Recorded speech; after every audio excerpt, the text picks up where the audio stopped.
Hello, everybody. Welcome to the first Rutronik Electronics Podcast, Passive Components. Today, together with Alexander Schmidt, Account Manager Global Distribution from the Yageo Group. Hi, Alex. Hi, Stefan. Thank you for the invitation.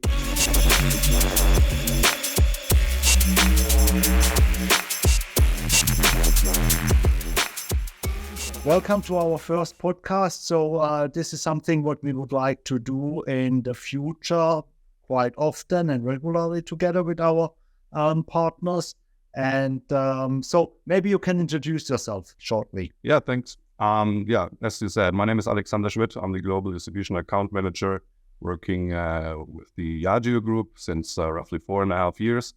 Before I joined Yageo, I worked roughly 20 years also in the electronic distribution world. And I'm in charge of Rutronik, covering all the headquarter activities here with Rutronik in Israel. Great, thank you very much. So what about the market outlook? How do you see the next quarters? How do you see the next 2 quarters, let me say it like this, in the future from today on? Yeah, the current situation is not easy, let's say that way. You know that very well. So currently we see that the shipments are, let's say, flat but stable. Especially in EMEA, the industrial applications are weak.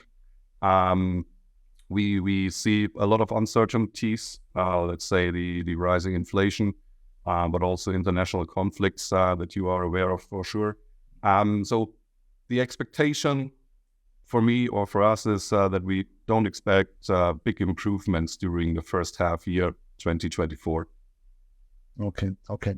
That means all the further investments are stopped, or what about utilization rate? How does it look like? No, investments are the key for further growth. We did and we still do invest a lot of money. Just give you some examples. We last year in October, we announced that we have plans to acquire two companies from the sensor technologies. One is Next Sensors, which is where the acquisition is already done since April 1st. Next Sensors do belong to the Yageo Group.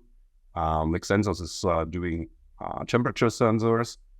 There's another sensor company called Ruronik, which is part currently of the Schneider Electric Group. The plan is that the acquisition is finalized by end of this year. This is an invest of more than $700 million, or roughly $700 million. So acquisitions and mergers are still part of our strategy for further growth. But this is just one part. Other parts are, for example, that we invest more than 200 million euros in North Macedonia during the next 10 years. Very important for us. We expand our operations here in Europe with that investment. Another example is that we are currently building a new factory for our MLCCs in Taiwan. Stefan, you had the chance to visit it during the building phase. And we expect that the production will start during end of this year, probably beginning of next year, with the high focus of MLCCs with automotive grade or with high capacitance. And this is 1.3 times bigger, this factory, than compared to the previous factories we do have in Taiwan. So it is, again, a big investment. Okay, so you can see there are a lot of investments ongoing. These are just a few examples.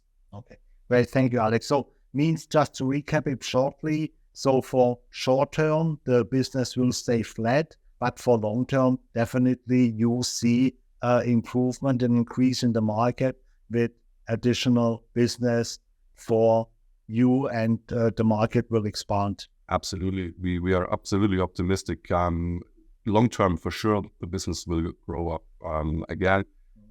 We see a lot of trends coming up. The automotive market is still one of our main drivers, but for sure, artificial intelligence is also one of our key applications on a global base, where we are investing a lot or identifying the right products for these kind of new applications that are coming up, just as 2 examples.